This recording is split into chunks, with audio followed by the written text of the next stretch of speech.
Just as a disclaimer, we want you to know that some of the movies that we will be reviewing were shot in a different time and era where people of race and sex were not treated equally. We understand this and hope you do too. The movies or anything that happened on the sets are not the views of this podcast or what this show is intended to be all about.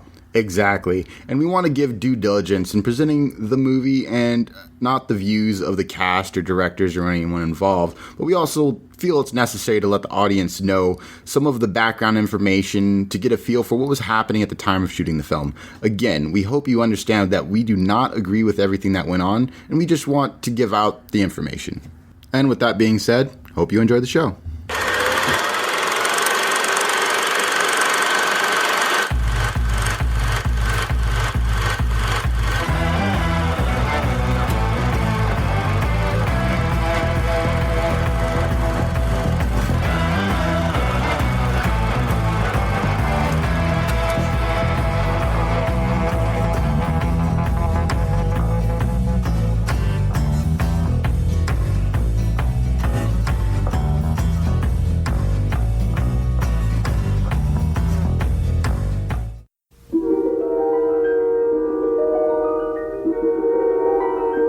There is a fifth dimension, beyond that which is known to man.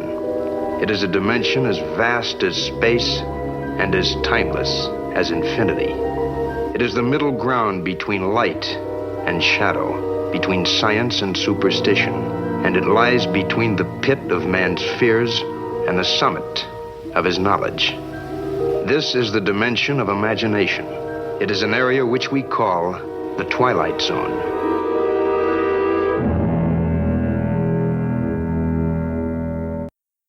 All right, guys, welcome back to the Tragedy of Cinema, the Twilight Zone Series. This is episode 12, What You Need. I'm your host, Jimbo, and once again, I'm joined by Eric Cummings, ADZ, as he's often referred to here on the podcast. Eric, how's it going? Thanks, guys, for having me back in. It's always a pleasure. Yep, so we just recorded the last episode 11, so if you want to check that out, we're here. We told a little bit about how these stories go or how this episodes go, so if you want to go back and listen to that one before this one, to give you more a heads up of what we do in this. So Eric, go ahead and take it away in this episode. All right, this is the episode number 12 of the Twilight Zone, entitled What You Need. And this episode aired on December the 25th, 1959. And the Christmas Day, that's right. This was directed by Alvin Ganzer, and the writers, two writers on this one, as always, Rod Serling. And it says teleplay by Henry Cutter, and this particular episode was also based on the short story as well. So, Jimbo, if you want to go ahead and take away the cast. Right, but the short story was written by Henry Kuttner and also C.L. Moore, so those two both had a play in the short story. Oh, okay. So the cast, we have Steve Cochran plays Fred Renard, or Renard, whatever. Ernest Truex as Pedot. He also played in His Girl Friday as Bessinger, which is a movie, if you haven't seen that, it's a pretty good movie. Arlene Sachs, or Arlene Martell, she plays the girl in the bar, but she was actually known for playing Spock's Vulcan bride in the original Star Trek series. T. Pring was her name. And Reed Morgan played Lefty. They were the cop in Back to the Future. Also, he played a dealer in the movie Maverick. So the synopsis of this episode is: a crook tries to expose a street peddler with a knack for selling people something that they will shortly need in their lives. So, Eric, let's go ahead and start talking about this episode. All right, so we start out the episode and the camera pans. It looks like on a busy street. I don't know, it kind of looks like Bourbon Street or whatever. It's like lined with bars and stuff. And then we come inside the bar and we sort of zero in on this guy, Fred Renard. And he's just a stressed out 30-year-old guy I think he's like in his mid-30s. And he's exchanging conversation with the bartender. By the way, the bartender has some great lines in this episode. Like, he's got some really quippy type lines and some good stuff in their conversation. But actually, isn't the first guy they're talking to, isn't that Lefty? Isn't that the ball player? The guy that's sitting at the end of the bar not doing anything, right? I thought the narrator talks. He sort of sets up the Renard character a little bit. Lefty is at the bar with him. Oh, okay. I think both guys are actually at the bar, but the episode obviously it centers around this guy Fred Renard. He's sort of giving a description about Renard and talks about his life and how he's in a rut and he's just a disgruntled guy and sort of gives descriptions about his character and makeup, and then walks up this little old man carrying a briefcase or a suitcase. And after he comes in, we sort of go to commercial as we always do, and during this time frame in TV. And then as we come back, Jimbo, you want to take it away after we come back from commercial? Yeah. So this little peddler goes up to this lady sitting at the booth in the restaurant / bar or whatever, and he's like, "Hey." He's like, can I interest you in anything? And she's like, I might be able to use some matches, perhaps. He's like, matches? He's like, no, I don't think you need matches. He says, I think you need this instead. And he hands her this bottle. And she's like, okay, I guess it's some sort of cleaning solution. It removes all kinds of spots of any kind, whatever. So she's like, he's like, it's what you need.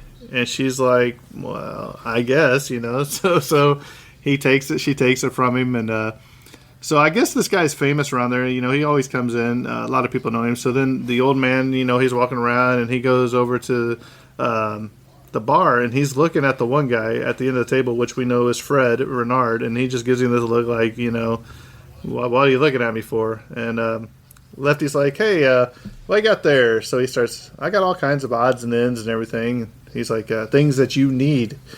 He's like, things I need. He's like, what do you think I need? Shoelaces, matches, No, there's other things you need. He's like, I don't think so, Pop. He's like, basically, nothing that he has is going to help him because he was a baseball player and he got injured and he won't be able to play. He got the news that he won't be able to play baseball anymore. So his whole world is crushed. But he's like, so the bartender, he's a famous actor too. He's been in a lot of stuff. But he's like, he's like, unless you got a new left arm in there, he's like, that's what I really need. He's like, yeah, he was one of the greatest pitchers of his time. He pitched a couple years for the Cubs. Yeah. Yeah, and the bartender has, again, one of his many great lines. He says, yeah, he was once a good pitcher because he's like, he doesn't have it anymore because I lost a whole bunch of money betting on you. And I guess, Lefty lost a big game and the bartender lost a lot of money. But yeah, the bartender's got, like I said, he's got some great one-liners. One of which is and he tells them, he says, we don't just rent space here. And he's just, they're bantering back and forth together. But yeah, so Lefty's speaking with this little old man. And the little old man, eventually, we're about to get to this point, he hands him a bus ticket to Scranton, Pennsylvania. So go ahead and take it away, Jimbo. And all I could think of is the office, the Scranton, Pennsylvania. Dwight, Michael, Jim, right. Pam. But the bartender's like, look, this guy's been in here. He's in here 7 nights a week. He's looking for his career baseball at the bottom of the bottle. So you can tell that he's like the town drunk, basically. And he's like, but it's a bus ticket to Scranton, Pennsylvania. He's like, Scranton, Pennsylvania? He's like, the guy's laughing like, what's in Scranton? He's like, I don't know anything that's in Scranton. Yeah, and the old guy's like, hey, you never know. Yeah, and the bartender again. He said coal mines. The bartender again has that funny line. He says, well, what's in Scranton, Pennsylvania? He says, coal mines. Again, just got some really good funny lines. It's worth just watching. And he's like, maybe you could dig with it, Lefty. Yeah. So he's just cracking up. So the phone rings, the phone booth. What's kind of weird is this kind of looks like almost the same bar that we just seen in the previous episode. Right. A little bit, just different actors. What I think, So Lefty's in the thing and he's talking and the old man's, he's just smiling because he knows something's about to happen. Right. So he's like, yeah, I'm in. You see Lefty just in there smiling. He looks happy, like he's finally found his calling in life. And he hangs up the phone and he comes out and he's like, hey, he's like, I have a job offer. Right. And he said, an old manager, he said he's been looking for me for 3 whole weeks. He's like, he got me a coaching job in a minor league club in Scranton. And so now he's like, Scranton, Pennsylvania. So he looks at the bus ticket. And so how did this little old guy know that this guy needed to be going to Scranton, Pennsylvania, and already have the bus ticket planned? And this came out on Christmas Day. So this guy this old man kind of reminds me of Santa Claus. Yeah. You know what I mean? I was going to say... He said, was it a coincidence or is it just good fortune? Right. I was going to say that as well, or It's a Wonderful Life kind of theme, kind of like how with Clarence the angel, he kind of knows what's going to happen and stuff. And then you go on a little bit further, and then after he gets the bus ticket and explains how the coach was calling him, one of his former coaches was calling him to take the job, he says, man, I'd really like to look nice when I go to this job interview. And he's got his suit jacket on, and it's got this big stain on the lapel, and the young lady walks over, and of course she has the cleaning fluid, and wipes the stain on his lapel, and she says, once this dries, you won't even know the stain's there. And then they have sort of a love connection, and then a happily ever after moment there, briefly. Right, you kind of get you kind of get the feeling that them two are going to be happy together later on. Right, they're going to go together So yeah, they're going to go together to Scranton or something. Yeah. Right. So you see this guy, man. He's just dead looking at the old man, like, I'm on to you, old man. I don't know what you're doing, but something's not right with how you can do these things. She's like, look, you had a spot there, now it's gone. And he's like, well, thank you, miss. She's like, I was lucky you were around. And not really lucky, just the gentleman over there, and now he's gone. The old man has disappeared from the bar, and you see the door swinging, so we know that he had just left. And so he's outside, he's got his little suitcase or whatever, and he's going through all this stuff, and up walks Mr. Fred Renard, and he's not very happy. He's like, well, you got anything in there for me, basically? Yeah. And he's like, I don't know what to tell you. He's like, you want some shoelaces? And he's like, is that what I need? He's like, that's for you to say, sir. And so, it's not new shoelaces, maybe some matches. And have you ever noticed that everybody he goes up to, he always offers them shoelaces and matches? They always seem to like the first two things that come out. Right. Which I thought was a pretty thing. And so now he's asking him, hey, old man, what do I need? You tell me what I need, old man. And the old man, you can tell the old man's kind of scared. Yep. He's kind of frightened. But he's like, well, but you tell me what I need right now. He's like, I seen what you did in there. And he's like, what do I need tonight? So he's like, it's late. He's like, I need to go. And so now he's getting rough with him. He grabs him by the lapel, pulls him closer. And so he looks in there and he gives him some scissors. Which, of all things, he's like, you're telling me I need some scissors.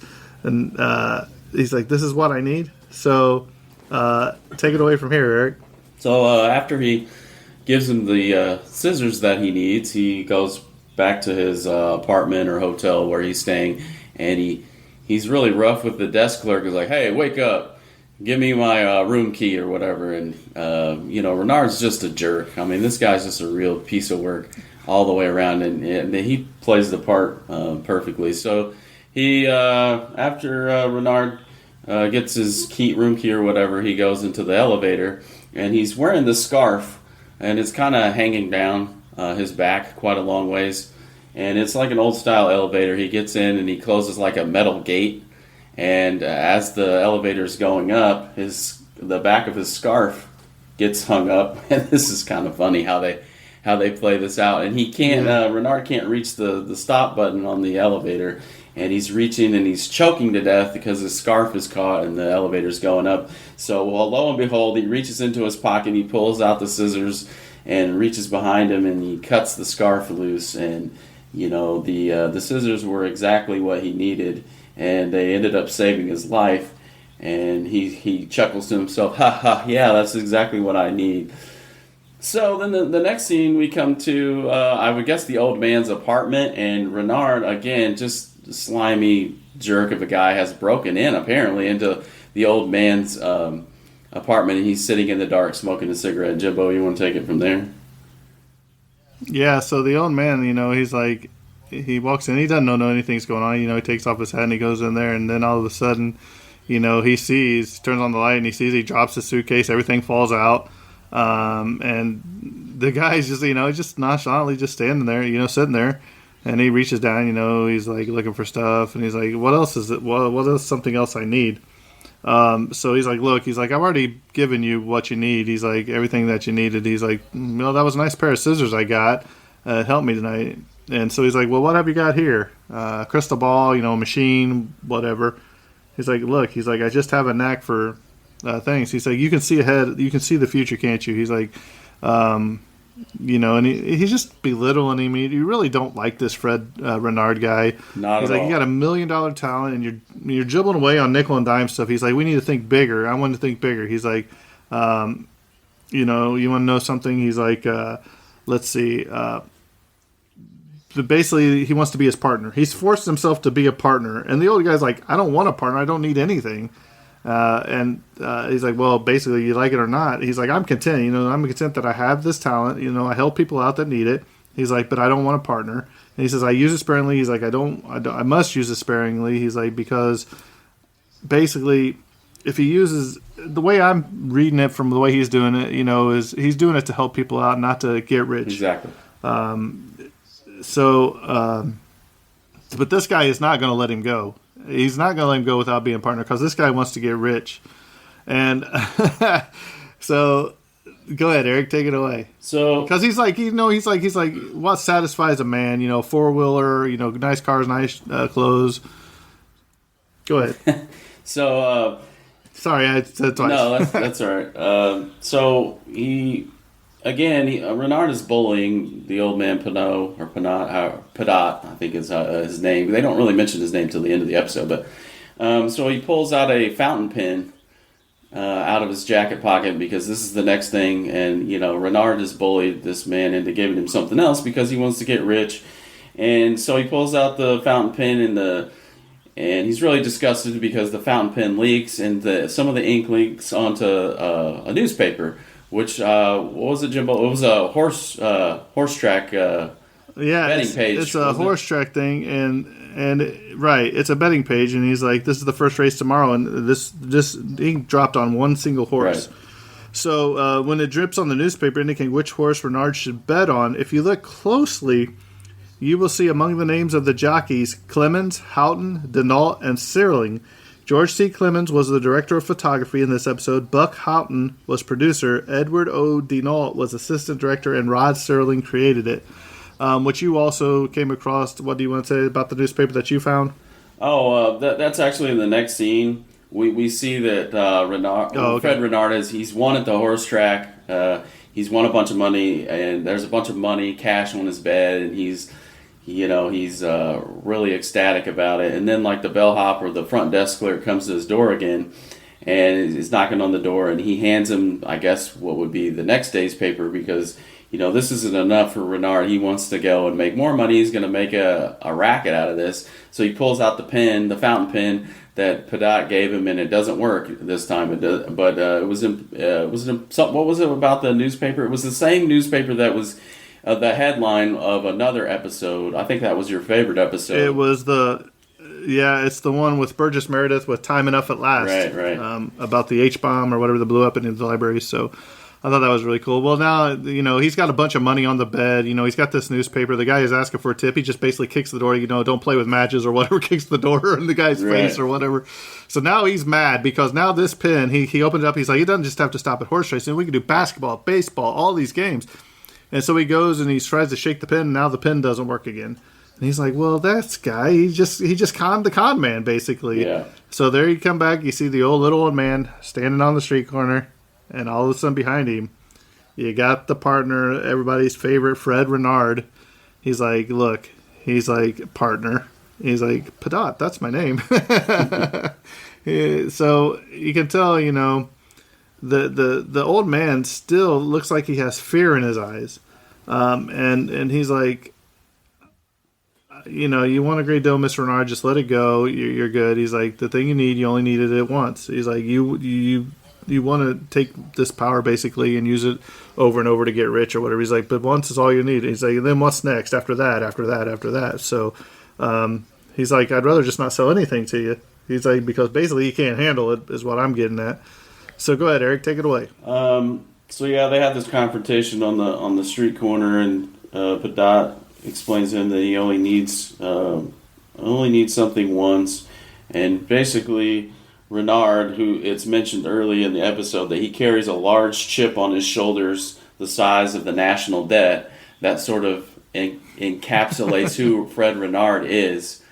He explains to Padat that he's had the short end of the stick ever since he was 4 years old, and he never can get ahead in life. And this was interesting, especially noting the timing of when the episode came out. Padat tells him, what you need is serenity in your life. What you need is peace of mind. You don't need all of these other things that Renard is struggling to attain. And that's sort of the climax of the episode, or the real reason why we're tuning in is to get at this Renard's character. But that just infuriates him. He tells him, he gets mad. He tells Padat, I want more. I want you to look into my future. I want you to tell me again what I need so that I can get successful off of it again. So they have this exchange on the street corner, and they go ahead, Jimbo, you're raising your hand. You want to? Right. And I really think that the point that is made here is the old man says, look, the things that you really need, he's like, I can't supply you. Serenity, the ability to laugh at oneself, peace of mind, all this stuff. And he's like, no, he grabs him by the thing. He says, look into my eyes. He's like, you tell me what I really, really need. And so the old man, he's kind of scared. And so he reaches down and, he grabs a thing of shoes. Right, a box of shoes. Right. So this guy is not only, he's actually going inside of, so he's not, this is something that, what's his name? Padat didn't give him. He took it. That's something else I noticed. Okay. He actually took this from the thing. He wasn't given to him by Padat, but he actually took it from Padat's thing himself. So that was something that I caught that I thought was very interesting here too. So you see him putting these shoes on, and he's like, they're too tight. He's like, they don't really fit. Right. And so you see Padat starting to walk away, and he's like, hey, these shoes they got leather soles. Mm-hmm. He says, I hate leather soles, they're slippery. He's like, but they're what I need, aren't they? And Padat doesn't say anything. He's like, I just put them on and then I walk someplace. He thinks it's a quick rich or something. I'll go meet somebody or whatever I got to do. He's like, because it's what I need. And so you see him and he just, even though they're too tight and they don't really fit, and he's like, what's happening? He's like, I'm like, nothing's happening to me. He's like, patience. He's like, that's another thing you need is patience. Go ahead, Eric. Was this? I just have a question. Was this the scene where Padat tells him at some point? He says at the bar in the original opening scene. Padat tells Renard, "When I looked into your eyes, when I first saw you, I saw my own death." I think that exchange happened somewhere in here. And yeah, I think it happens before or here. after he puts on the leather shoes. I'm not sure which, but that was a good pickup. That it was actually Renard that picked up the shoes. Well, that's right. Right. Well, so right here, he's like, look, it's not something you needed. He tells you, he's like, but it's something I needed. Yeah. You know what I mean? Yeah. So I needed you to take these shoes, and then you see him slipping on the ground on the oil and everything. Here comes this car flying around the corner, and wham, just runs right over Fred. So everybody's screaming. The little guy standing there in the corner, and he kind of I saw what was in your eyes. Basically, he says and then he said, what I saw in your eyes, he said, it was death. He said it was going to be my death, because he says at that bar was death. It was my death. So that's what he saw back at the bar. He says you were going to kill me. He's like, so the shoes are basically what I needed for you to take. Right. So for what was needed for Mr. Renard was slippery shoes.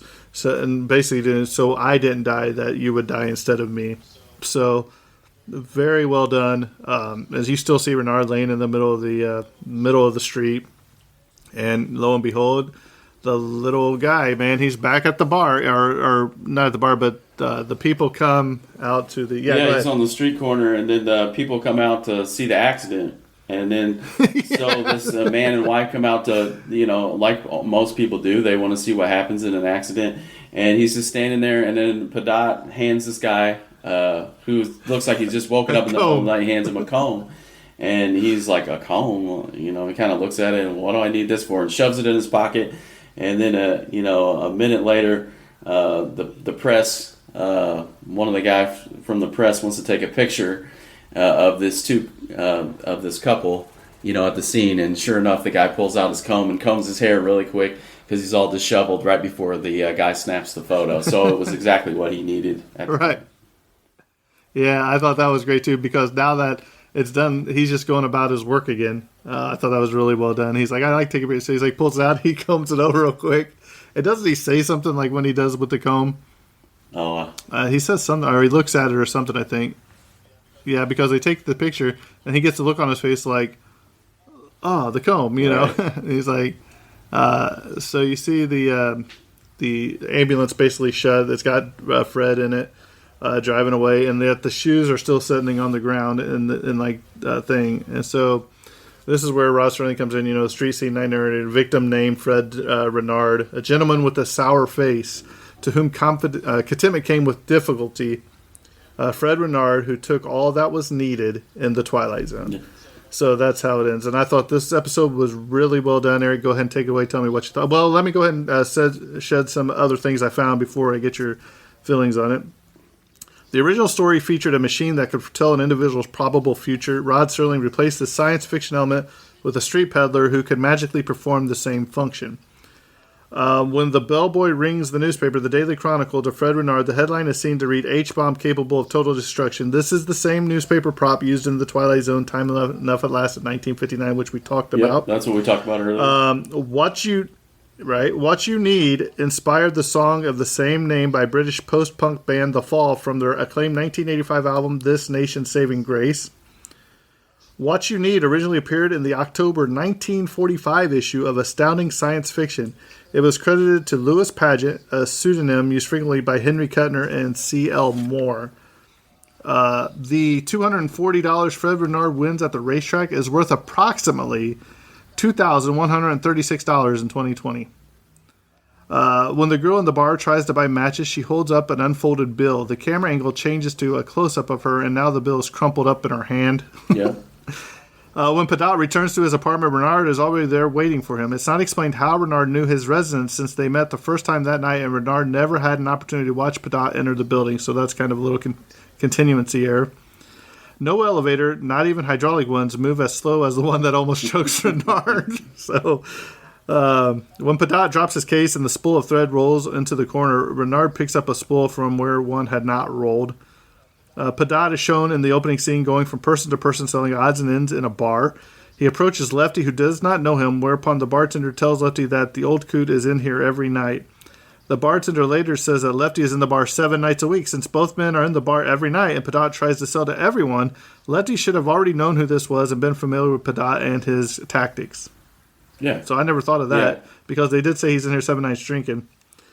Since Renard's scarf was knotted around his neck, all he had to do was turn his body to twist it off. There was no need to use the scissors. Right after the old man Padot first comes into the bar, the camera changes to a shot of Renard sitting at the bar. For several seconds, the frames are running backward. You can see smoke coming down to the cigarette instead of rising up from it.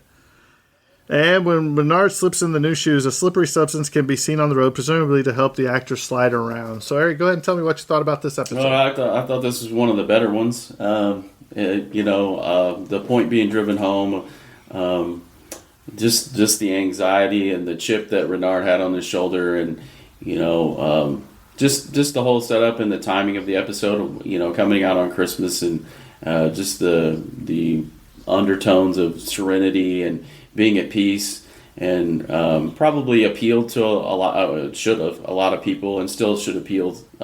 That message should appeal today. A lot of people are looking for things that what they need, and what they really need is not what they think they need. And so I thought that point was really well driven home.